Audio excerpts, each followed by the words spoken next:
juga. Cuma saya mau recall aja ke kalian biar kalian ingat.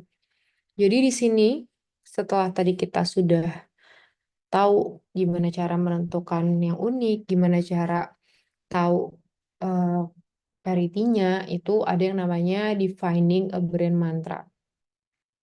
Jadi brand mantra itu adalah frase singkat, biasanya hanya 3 hingga 5 kata, yang menggambarkan inti atau janji mendasar dari posisi merek. Contoh, McDonald's I'm loving it itu, terus ada Nike Just Do It, dan di sini kita coba breakdown mereka. Di sini ada Nike dan Disney. Untuk emotional modifiernya itu ada apa? Lalu ada descriptive modifier dan juga ada brand functionnya. Nah, untuk Nike di sini dia pilihnya authentic, athletic, dan juga performance. Dan untuk Disney dia pemilihannya adalah fun, family, dan juga entertainment. Nah, di dalam menentukan mantra merek, pertimbangannya itu adalah banyak yang perlu diperhatikan. Nah, tentunya di sini yang saya kasih contoh ini saya ada ambil dari buku. Di masa itu, Nike dan Disney itu brand mantranya adalah ini, di mana itu memang udah berbeda sama yang mereka punya saat ini. Saya disclaimer di situ. Nah, untuk mempertimbangkan brand mantra itu ada 3, yaitu yang pertama komunikasi. Sebuah mantra merek yang baik harus bisa mendefinisikan kategori bisnisnya mereka untuk menetapkan batasan merek dan menjelaskan apa yang unik tentang merek tersebut. Lalu yang kedua adalah simplifikasi. Sesimpel mungkin, sebisa mungkin. Buat apa? Biar efektif dan mudah diingat. Artinya harus pendek, jelas, dan juga menarik perhatian. Mantra dengan 3 kata adalah yang paling ideal, karena itu menjadi cara yang paling ekonomis untuk menyampaikan posisi merek. Lalu yang ketiga, inspirasi. Idealnya, mantra merek juga harus mencakup makna yang secara pribadi, bermakna dan relevan bagi sebanyak mungkin karyawan. Mantra merek bisa lebih dari sekedar memberikan informasi dan arahan, tapi harus juga bisa menginspirasi, dan nilai-nilai merek tersebut bisa mencakup makna yang lebih tinggi dengan karyawan maupun dengan konsumen. Mbak, maaf, ini katanya masih ada yang belum di Iya, accept di Zoom-nya. iya. Saya tahu nih, tapi kok ini saya nggak bisa klik ya. Bentar, berarti harus saya post dulu. Oke, Mbak. Stop share. Oke.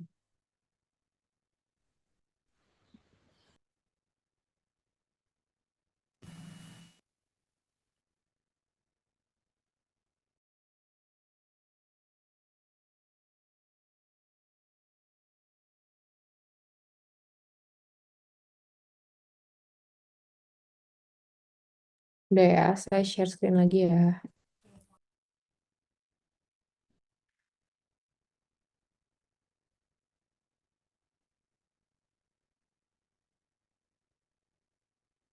Oke, saya lanjut. Apa sih keuntungan dari brand yang kuat? Yang pasti yang pertama, itu menciptakan loyalitas dari konsumen dan juga akan lebih mudah untuk bertahan saat terjadi krisis. Konsumen yang loyal itu pasti em,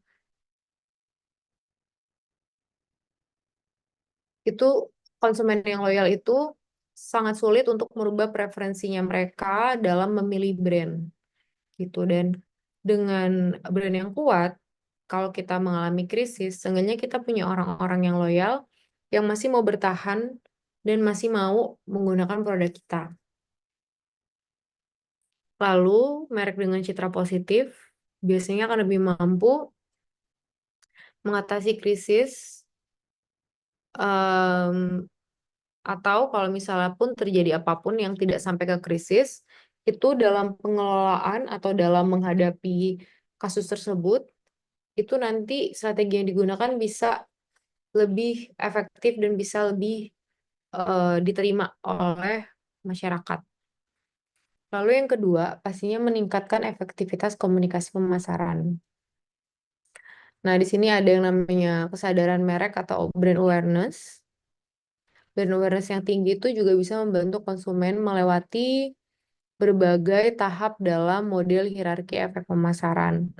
Dan merek yang sudah dikenal cenderung lebih responsif terhadap strategi pemasaran, sehingga akan lebih sedikit upaya pengulangan yang diperlukan.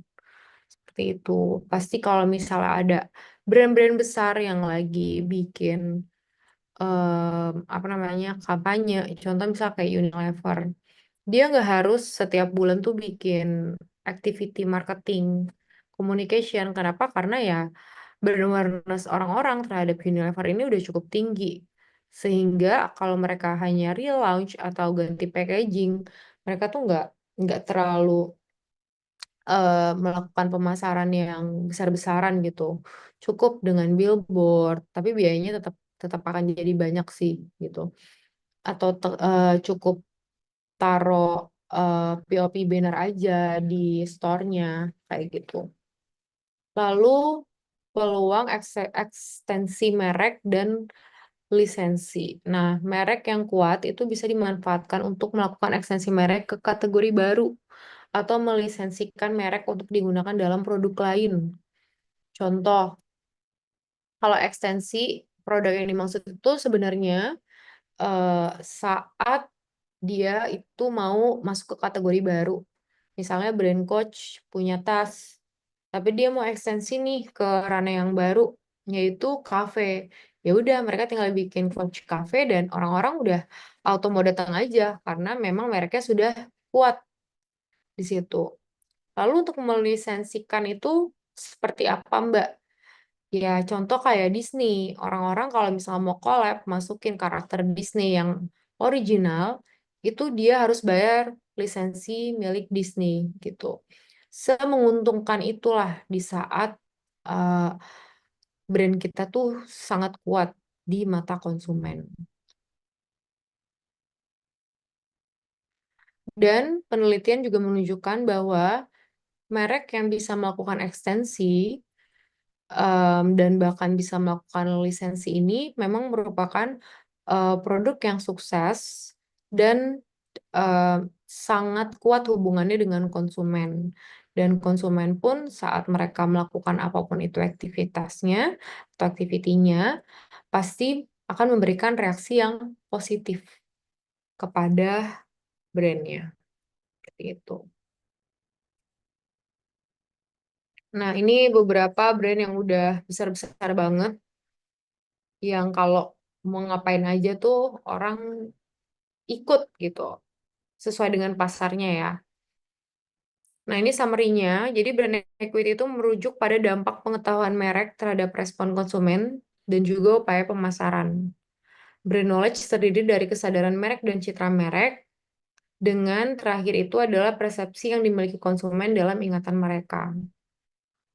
CBBE juga terjadi ketika konsumen memiliki kesadaran dan keakraban yang tinggi dengan merek, bersama dengan asosiasi merek yang kuat, menguntungkan, dan juga unik. Positioning juga melibatkan identifikasi pasar target, persaingan, point of parity, point of difference, dan merumuskan brand mantra. Point of difference adalah asosiasi unik yang menguntungkan, sedangkan point of parity adalah asosiasi bersama yang diperlukan untuk kredibilitas. Lalu brand mantra merangkum secara singkat inti dari posisi merek dan juga nilai-nilai merek untuk memandu representasi internal dan juga eksternal. Komponen-komponen ini secara kolektif menentukan posisi merek mereka dan citra yang diinginkan. Nah, sebelum aku masuk ke brand resonance dan juga brand value chain, kira-kira ada yang mau ditanya nggak dari summary tadi semua?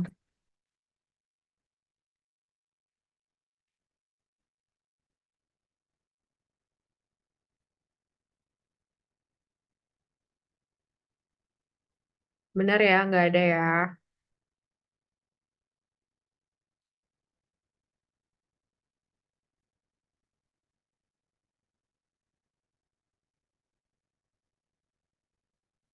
Lalu, Nggak ada, Mbak. oke. Aku lanjut ke brand resonance dan brand value chain. Nah, ini sebenarnya brand resonance maupun brand value chain itu gabungan dari beberapa hal yang udah kita buat, lalu nanti dia akan menjadi satu diagram besar, dan itu saling berkaitan satu sama lain. Nah, untuk ini sebenarnya aku cuma mau mengedukasi aja secara knowledge, dan aku nggak berharap kalian bisa sampai bikin kaitan satu sama lainnya. Nah, gimana sih 4 langkah untuk membangun sebuah brand? Yang pertama, kita perlu menjawab pertanyaan who are you? Siapakah kamu? Jadi menentukan eh, dan memastikan identifikasi dari brandnya dengan customer dan asosiasi dari brand ini di pikiran customer dengan hal-hal spesifik seperti kelas produk, manfaat produk, atau kebutuhan dari customer. Lalu yang kedua itu apakah kamu atau arti dari brand itu sendiri atau value dari brand itu sendiri. Nah, ini sebenarnya lebih ke apa ya arti dari brand ini di pikiran customer, dan ini tuh memang kalau bisa secara strategik itu berkaitan dengan tangible dan intangible brand association. Tangible dan intangible kita nggak perlu bahas lagi karena saya udah pernah jelasin kalau tangible itu adalah komponen-komponen terlihat, intangible adalah komponen-komponen yang tidak terlihat. Lalu yang ketiga, what about you? What do I think or feel about you? Ini sebenarnya adalah respon dari brand, di mana sebenarnya ini adalah harus dijawab oleh customer. Kira-kira respon yang proper itu seperti apa dari pertanyaan-pertanyaan itu. Lalu yang keempat, itu adalah menjawab pertanyaan gimana kalau gue sama lu. What about you and me? What kind of association and how much of a connection would I like to have with you? Atau hubungan. Jadi bukan cuma tentang nomor 3, masih tentang um, brand responnya, bagaimana brand merespon si pikiran-pikiran customer. Tapi kalau nomor 4 itu udah dua arah. Jadi udah ada hubungan gimana caranya brand memahami atau merespon customer, dan sebenarnya customer itu nanti feedbacknya apa? Apakah nanti akan menciptakan brand resonance yang sangat intens? Apakah ada hubungan yang loyal antara customer dan juga brand? Nah, ini ada di poin yang keempat. Nah, ini ada brand resonance pyramid dan juga sub dimension dari brand building blocks. Nah, tahap yang pertama itu adalah salience. Salience itu yang paling bawah atau yang paling eh, luas lah gitu. Kayak masuk ke kategori mana, terus kebutuhannya apa. Nah, ini yang si identity, who are you gitu. Dan ini sebenarnya lebih objektifnya lebih ke brand awareness. Pas masuk ke tahap yang kedua, itu lebih complicated lagi. What are you? Performance-nya seperti apa? Lalu image-nya seperti apa? Nah, di sini untuk performance itu bisa kayak karakteristik, ada fiturnya apa, ketahanan produk seperti apa, durability-nya seperti apa, service yang disampaikan seperti apa, empatinya gimana terhadap produk itu, desainnya gimana, harganya berapa. Lalu untuk imagery sendiri sebenarnya kayak profile user yang diharapkan itu seperti apa, personality brandnya apa, value-nya apa, history-nya apa, itu ada di tingkatan yang nomor 2. di sini, yaitu ada performance dan imagery. Dan objektifnya itu adalah di sini kalian sampai di tahap tahu point of parity dan difference-nya. Lalu respons, what about you? Judgment dan feeling. Di sini objektifnya itu mau mendapatkan positif reaction atau accessible reaction dari konsumen. Itu nanti ada judgment dan feeling. Kalau secara judgment kualitasnya seperti apa, kredibilitasnya seperti apa, consideration-nya apa, superiority-nya bagaimana. Apakah cukup kuat? Lalu kalau feelings yang dirasakan apa? Apakah warm, apakah fun, apakah menarik, apakah merasa nyaman menggunakan produk, apakah dengan pakai produknya itu mendapatkan social approval dari publik, atau justru mendapatkan self-respect dari publik, seperti itu.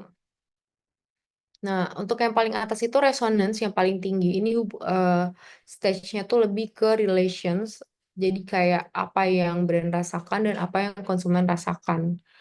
Nah, tujuan paling atas ini sebenarnya lebih intens dan adanya tingkat loyalitas.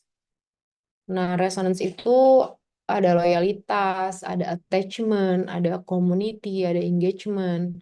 Di sini tuh orang-orang tuh beli udah bukan ngelihat kualitasnya, orang-orang udah bukan beli bukan karena mau dapat social approval, tapi sesimpel gue kalau nggak minum Aqua, rasanya tuh gue kayak nggak minum air putih. Nah, itu udah tingkatan yang paling tinggi. Dan kalau misalnya dia ke supermarket atau ke warung, dia udah nggak mau minum yang lain selain merek Aqua. Kayak gitu. Nah, ini cukup kalian pahami aja karena aku nggak akan minta kalian sampai mengerjakan ini juga. Nah, ini breakdowns-nya. Salience, performance, imagery, judgments, feelings, resonance. Nah, di sini ada beberapa pertanyaan yang kalau memang kalian mau kulik silakan, tapi aku nggak sarankan sampai sedalam ini. Kalian bisa eh, menjawab pertanyaan-pertanyaan ini. Seperti itu. Dan ini biasanya sih pertanyaan yang memang ditanyakan ke customer dan juga ke brand owner. Mbak Kila, maaf Mbak, masih ada yang banyak belum di-accept Mbak. Oh, oke.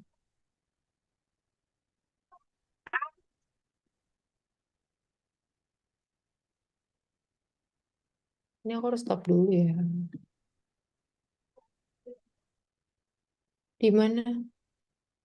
Udah semua, Min? Udah 75. Aku lanjut dulu ya, coba ya. Nanti kalau ada yang masih belum di-accept lagi, kabarin aja. Nah, ini tadi tingkatan-tingkatannya, dan kalau kalian mau tahu salience-nya, performance-nya, imagery-nya, judgments, dan lain-lain, kalian bisa breakdown atau bedah dengan pertanyaan-pertanyaan berikut. Nah, ini lebih detail dari yang tadi saya udah sebutkan. Nah, selanjutnya bisa, apalagi kita juga bisa membuat community dari brandnya. Prosesnya tuh dari brand community itu seperti sebenarnya apa sih gitu. Sebenarnya kita bisa mendapatkan encourage dan juga support. Kayak Apple itu sebenarnya dia sangat aktif mengencourage customer mereka untuk punya local user groups, di mana groupsnya itu nanti memprovide platform untuk orang-orang yang antusias untuk saling connect dan men-share experience mereka dengan brand. Lalu ada membership opportunities juga, kayak Harley Davidson itu dia offers free 1 year membership untuk first time buyers dan memfasilitasi mereka untuk bisa customer itu bisa masuk jadi brand community-nya mereka kayak gitu. Lalu ada organize events dan activities untuk brand Jeep, bocor regio ya? Enggak. Oke, untuk brand Jeep sendiri dia suka bikin official event lah seperti Jeep Jambores dan Enrox dan Road Tours juga, di mana dia memberikan kesempatan kepada orang-orang yang suka sama Jeep itu untuk datang bersama dan em, memiliki pengalaman dengan produk Jeep itu sendiri.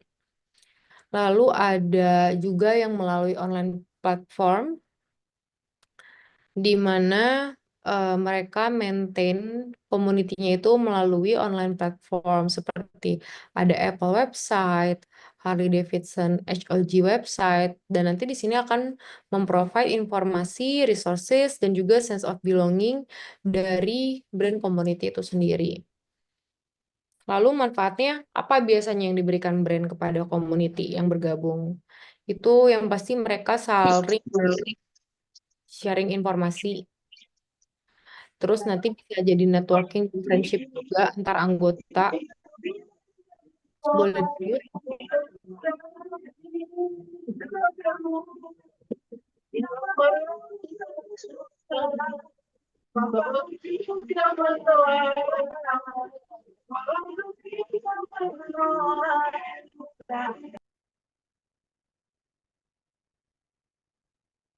Oke.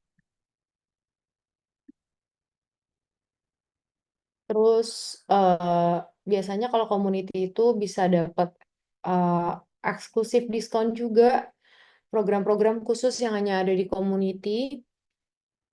Lalu ada yang namanya brand loyalty dan juga advokasi. Jadi paling tinggi banget setelah brand loyalty adalah brand advokasi. Itu tahapan di mana seorang konsumen saking mereka loyalnya, itu apapun yang terjadi yang menimpa brand, kalau apapun itu positif ataupun itu negatif, dia pasti akan ngebelain brandnya. Saking dia suka banget sama brandnya. Kayak gitu. Dan kalau ada produk baru dia pasti beli semua varian. Benar-benar yang kayak tingkat paling atas itu adalah brand advokasi. Lalu eh, benefit yang kelima itu adalah mendapatkan feedback sehingga nanti dari feedback yang diberikan oleh customers itu produknya itu bisa kita improve berdasarkan preferences dari customer baik produk ataupun servisnya gitu.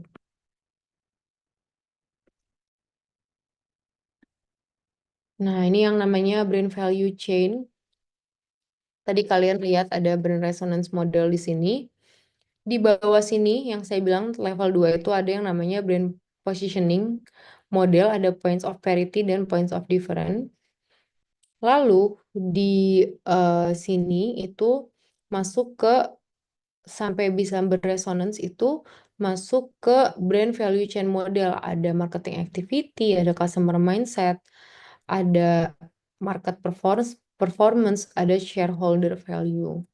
Nah, sebenarnya tujuannya itu sebenarnya hanya lebih ke untuk tracking value yang dibuat, prosesnya tuh gimana dari brand itu. Dan ini sebenarnya membantu perusahaan untuk memahami impact in finansial dan juga um, investasi brand marketing yang sudah dilakukan. Untuk customer perspektif sendiri sebenarnya fokus ke persepsi yang customer terima dari value yang mereka tangkap terkait dengan brand melalui marketing program yang dilakukan. Dan di sini kita bisa melihat investasi nyata yang sudah dilakukan atau potensial customer yang ada.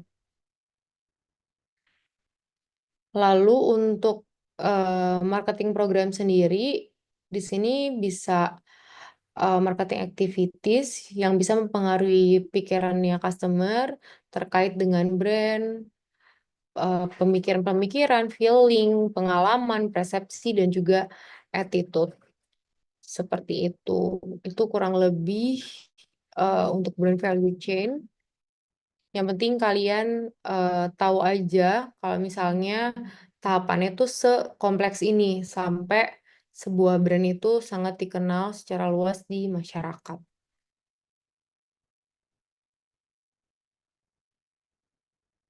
Nah, ini sedikit case tadi. Ini waktu saya ngajar komunikasi pemasaran itu, saya baru banget pindah ke Isago, brand lokal, Lab Ground Diamond dengan 14K recycled gold.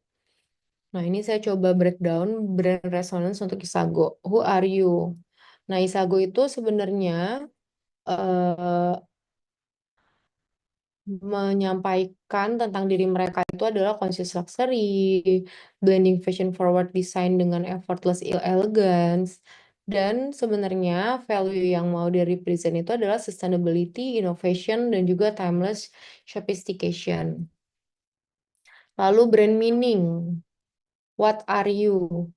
Nah, sebenarnya Isago itu mau masuk ke luxury, tapi conscious juga gitu. Makanya yang kita pakai adalah lab ground diamond gitu. Makanya di sini kita menambahkan elemen-elemen eh, ada sustainability practice, ada craftsmanship, dan kita mau jadi Isago itu adalah simbol yang kemewahan tapi juga bertanggung jawab.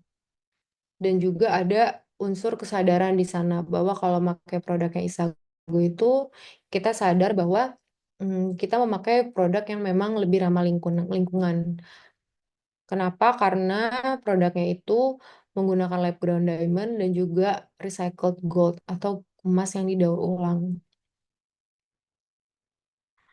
Lalu brand responsesnya seperti apa? Jadi customer itu menerima Isago nggak cuma sebuah brand yang luxury, tapi punya personal value dan juga style. Dari conscious luxury itu mau ada koneksi yang dalam terhadap komitmen di sustainability dan juga fashion forward design. Sehingga yang mereka rasakan itu mereka merasa ada empowerment, terus ada sophistication dan juga pride saat mereka menggunakan produknya. Maaf, masih ada yang belum di accept. Oh ya, Kelas B. oke. Makasih, Mbak. Oke. Lalu untuk brand relationship sendiri di sini kita coba apa namanya kayak menggambarkan lah bahwa customer itu merasa terinspirasi lah saat mereka memakai Isago karena di situ ada nilai-nilai conscious luxury dan juga fashion forward sensibility dan secara apa ya personalities dari brandnya itu kita tuh coba ambil karakter-karakter yang memang cocok juga dengan image-nya Isago kayak Olivia Rodrigo atau Casey dan Maddie di film Euphoria, di mana eh, di sini tuh mereka nggak cuma membeli produknya tapi merasa membeli lifestyle-nya juga dan personality. Jadi saat mereka pakai produknya Isago, mereka ngerasa mereka pakai personality orang-orang yang digambarkan oleh Isago juga. Seperti itu.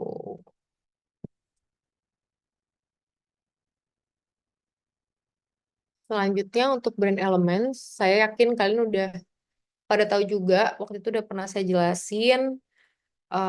Ini konsep singkatnya, ada brand names, logo dan simbol, karakter, slogan dan jingles, dan juga packaging.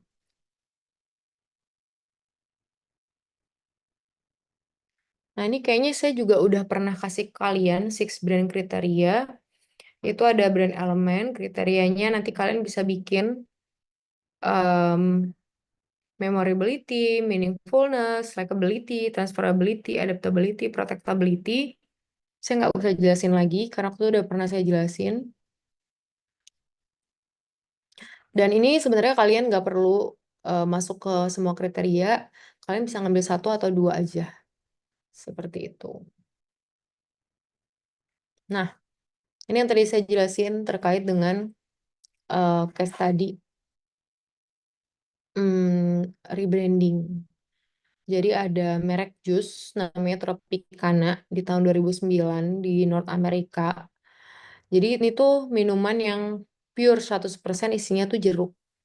Dimana salesnya tuh sangat tinggi. Itu sampai 700 juta dolar per tahun. Dan akhirnya tiba-tiba mereka itu ganti packaging mereka. Kalau kalian lihat di sini, dari yang jeruk asli di sini ditaruh sampai ke yang lebih minimalis kayak gitu. Nah, di sini customer itu sangat mengkritik, kenapa sih lo harus ganti packaging gitu. Memang kalau kalian lihat ya, di sini perbedaannya, yang ini ada buah jeruk, yang di sini nggak ada. Buah jeruknya yang di sini dia pindahin jadi tutupnya. Sementara di sini tutupnya biasa, tapi di sebelahnya ada gambar jeruk. Nah, di sini banyak tulisan kayak apa aja yang mau disampaikannya tuh sampai di sini. Di sini dia lebih minimalis lagi. Nah, 2 bulan kemudian setelah banyak kritik juga terkait dengan kenapa lo ganti packaging, itu salesnya drop 20%. Dan ini benar-benar mengalami penurunan yang sangat hebat sampai kehilangan 30 juta dolar gitu. Lalu di 23 Februari, Tropicana mengumumkan kalau dia akan mengembalikan packaging barunya itu ke packaging yang lama, dan dalam beberapa bulan aja packaging yang lama itu udah mulai ada di shelf-nya si supermarket. Nah, apa sih sebenarnya yang kita pelajarin dari kasus ini? Sebenarnya yang pertama itu eh, konsumen merasa ada ikatan emosional dengan appearance atau tampilan dari produk dan brand yang mereka suka. Branding elements di packaging itu nggak bisa diganti dalam sekali. Nggak bisa seakan-akan karena isi kepala kalian itu ini jelek, belum tentu jelek juga buat konsumen. Gitu. Mbak, jadi sebenarnya nggak boleh dong ganti packaging. Ya balik lagi, kita kan tadi udah ngebahas banyak banget. Persepsi konsumen kalian tuh gimana? Apakah mereka nyaman dengan packagingnya atau mereka terganggu? Atau justru kayak kasus Tropicana, mereka udah merasa ada emotional bond di situ. Sehingga sebenarnya itu bukan masalah yang perlu eh, apa ya, bukan masalah yang perlu kalian selesaikan gitu. Cari lagi masalahnya apa. Jangan hanya berdasarkan persepsi. Semua strategi itu harus berdasarkan data yang kalian punya. Respon konsumennya itu seperti apa. Terus yang ketiga, packaging is the silent salesman.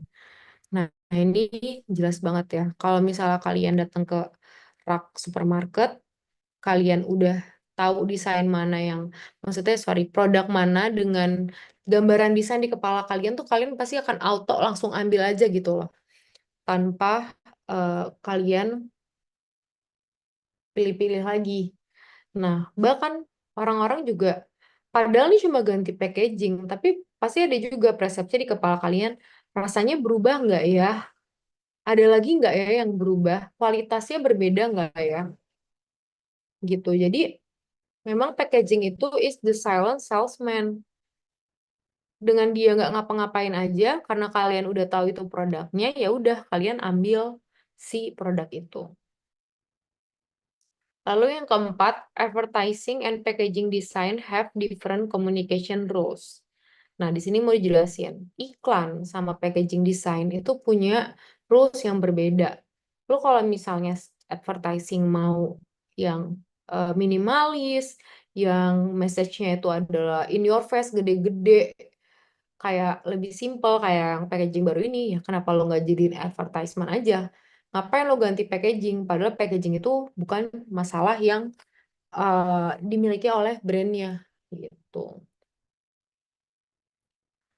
Nah, redesign dari packagingnya si Tropicana ini sebenarnya sangat memperlihatkan kekuatan dari packaging, di mana Ini tuh merupakan contoh yang negatif.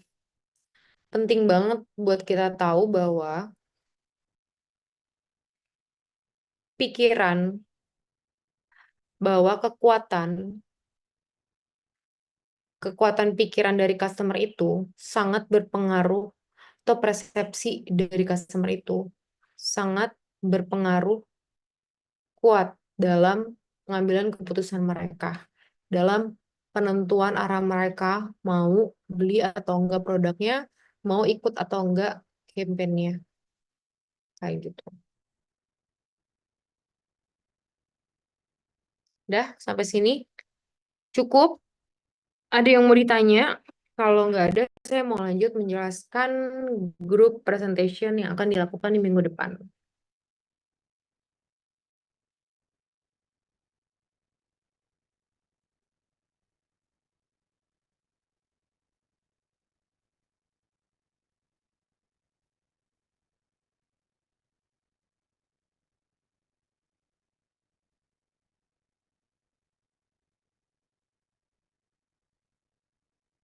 Udah, ini nggak ada yang tanya, benar?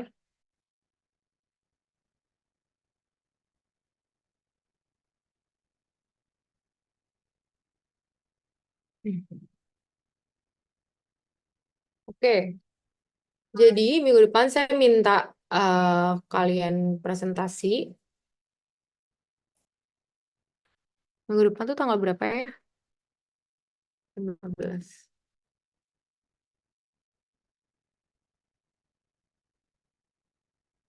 14 Pak. Iya, sorry, 14.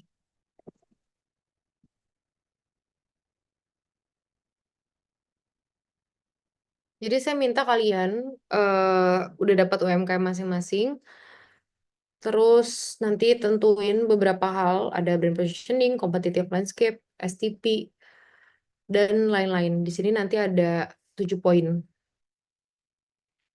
Yang pertama, introduction, apa nama UMKM-nya, terus dia masuk ke kategori apa, dan apa yang membuat UMKM kamu unik. Tapi maksudnya itu bukan yang udah kalian olah ya, yang data apa adanya aja dulu nih, poin nomor 1. Lalu yang kedua, itu adalah consumer decision making dan brand equity. Gimana caranya customer mendecide mereka mau beli barangnya, lalu ada faktor apa aja yang mempengaruhi keputusan mereka, dan seberapa kuat brand equity mereka dibandingkan dengan kompetitor. Selanjutnya yang ketiga, competitive frame, itu sebutin siapa aja kompetitornya, mau itu lokal ataupun nasional, tapi aku saran lokal aja, yang sesama lokal. Lalu challenge dan opportunities-nya apa dari competitive landscape-nya mereka. Terus apakah gimana brand position-nya itu sendiri, apakah affordable, premium, ethical, atau apa nih. Sama apa yang perlu mereka adjust dari positioning mereka untuk meningkatkan market share mereka. Itu poin 3. Lalu slide 4, STP analisisnya. Udah ada contohnya, nggak perlu dijelasin lagi. Dan di sini aku perlu ada positioning diagram. Ya.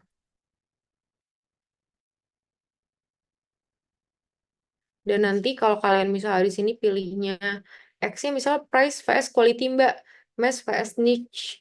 Niche Mbak, perlu jelasin ke aku kenapa. Kenapa kalian ambil itu. Lalu yang kelima, buatin points of parity dan juga point of difference-nya. Apa yang membedakan, apa yang sama. Balik lagi di sini, jadi di poin 5 itu udah hal yang kalian olah. Yang udah kalian diskusi, bukan berdasarkan data lagi. Yang di slide 2 ini ya.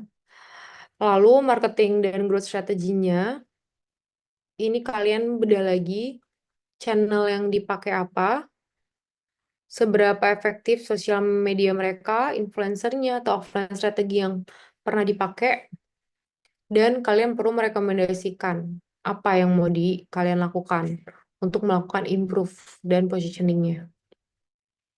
Lalu yang ketujuh masuk ke kesimpulan. Kesimpulan dari strength dan weakness-nya dan juga final strateginya itu kalian jadinya mau apa? Mau melakukan apa? Nah, ada bonus juga kalau kalian berhasil menganalisis bisa bikin campaign yang baru buat mereka dan juga inovasi produk yang cocok dengan brand positioningnya. Ini kayak slide ke-8 aja. Ini nggak harus dikerjain, tapi kalau kalian kerjain dan itu berhasil, aku akan kasih tambahan nilai.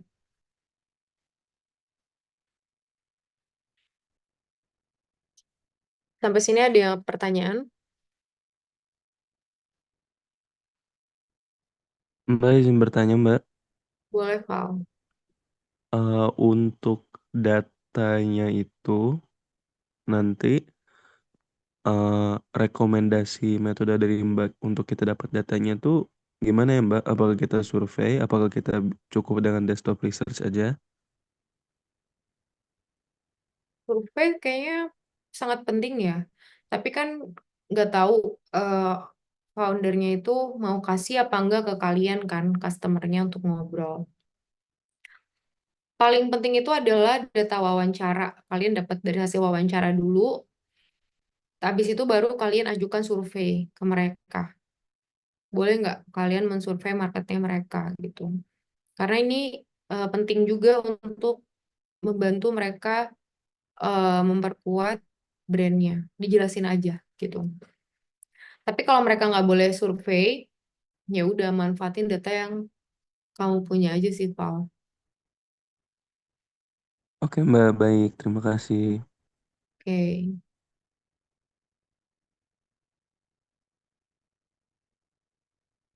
Ada lagi?